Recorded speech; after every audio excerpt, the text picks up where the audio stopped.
Domar गांव का एक सीधा साधा इंसान होता है। वो अपने घर में अकेला रहता है। उसके माँ बाप शहर में छोटा मोटा काम करने चले जाते हैं। डोमार के पास 5 बकरियां होती है, कुछ बच्चे और कुछ बड़े। डोमार अपने बकरियों को बहुत प्रेम से रखा करता है। एक दिन की बात है, डोमार का पड़ोसी ताई आकर कहती है, तुम अपने बकरियों में लगाम रखा करो। कल सवेरे की बात है, मेरे घर के आंगन में मैंने चावल धोकर सुखाया था। ये बकरियां सारा चट कर दिए। अब क्या इसका भरपाई तुम दोगे? संभालो इसे। डोमार ये बात सुनकर दुखी हो जाता है। तभी गांव का एक ताऊ उसे कहता है, डोमार, तुम अपने इन बकरियों को अगर पेट भर चारा खिलाओगे तो ये सब शांति से बैठेंगे, वरना दिन भर भूखे रहने की वजह से इधर उधर से चारा खाते रहेंगे। तुम इसे थोड़ा गांव से दूर जंगल झाड़ी खेत तरफ चराया करो। डोमार सुबह रास्ता ढूंढकर आता है और बकरियों से कहता है, चलो तुम सब तैयार रहो, तुम लोगों को नई जगह लेकर चलता हूँ। डोमार जंगल से होते हुए छोटा सा मैदान होता है, वहाँ वो बकरियों को चराने लेकर जाता है। कुछ महीनों तक ऐसा ही चलता रहता है। फिर उस स्थान का घास फूस कम हो जाता है। डोमार अगली सुबह उन बकरियों को एक नई जगह लेकर जाता है। डोमार बकरियों से कहता है, मैं पिछले कुछ महीनों से तुम सबको सिर्फ चारा ही खिला पा रहा हूँ। आसपास में ना ही नदी है, ना कुआं, ना तालाब। अब गर्मियों का दिन भी शुरू हो चुका है। चारों तरफ सिर्फ सूखा घास मिलेगा, पानी हमें सिर्फ घर जाकर मिलेगा। डोमार परेशान रहता है। वो चारा तो ढूंढ लेता है, पर आसपास कहीं भी पानी का सुविधा ना होने की वजह से घर में आकर बकरियों को पानी पिलाता है। ये सिलसिला कई महीनों तक चलता रहता है। वो जगह बदल बदल कर अपने बकरियों को चारा खिलाता है। एक दिन की बात है, वो एक अनजान जंगल से गुजर रहा होता है। तभी सारा बकरी एक गड्ढे में गिर जाते हैं। डोमार सबको बचाते बचाते खुद भी बकरियों के साथ गिर जाता है। डोमार डरपोक किस्म का इंसान होता है और वो बकरियों से कहता है, अरे क्या मुसीबत आ पड़ी, मुझे डर लग रहा है, कहीं जंगली जानवर हमें खा न जाए। बकरियां जोर जोर से चिल्लाने लगते हैं। डोमार कहता है, अरे चुप हो जाओ तुम लोग, तुम्हारे आवाज़ सुनकर न जाने कौन सा जंगली जानवर आ जाए, क्या मुसीबत आ पड़ी है। सुबह से दोपहर हो जाता है। तेज़ गर्मी में सब के सब बड़े से गड्ढे में गिरे पड़े रहते हैं।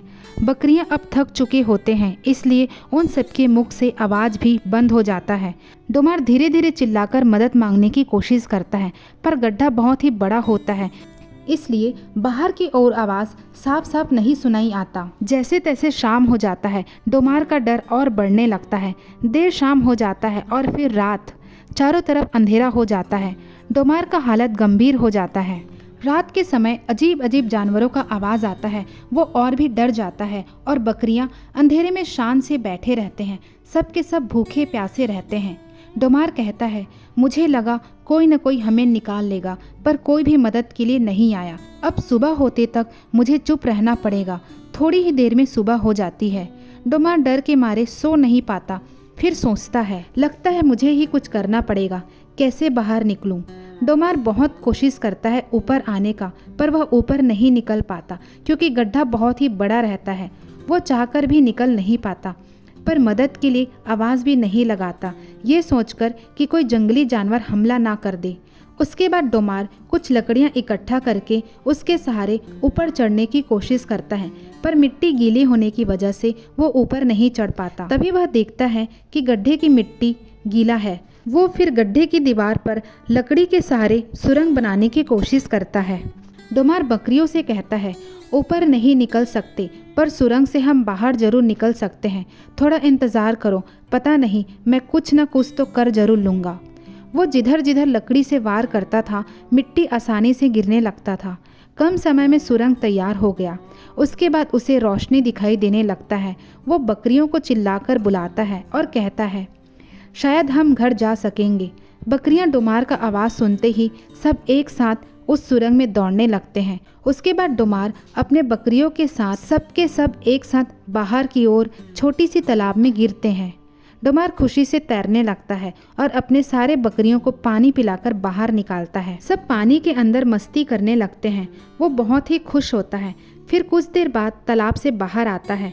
वो आसपास का जगह अच्छे से घूमकर देखता है और खुद से कहता है, ये जगह तो बहुत सुंदर है।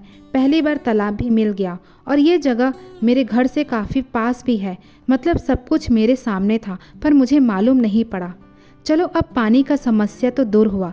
मतलब मैं अगर कल ही कोशिश किया रहता तो बाहर निकल सकता था। मैंने बेवजह एक दिन डर में बिताई। खैर, पर उस गड्ढे की वजह से हमें तालाब तो मिला और मुझे हिम्मत भी।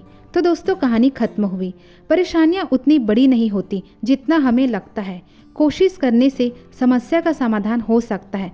बस मन में कभी हार नहीं मानना चाहिए। स्वस्थ रहे, मस्त रहे, सबको साथ लेकर चलिए। Thank you so much for listening me. और दोस्तों, ऐसी हिंदी मोटिवेशनल कहानी सुनने के लिए आप हमारे चैनल को सब्सक्राइब करना ना भूलें।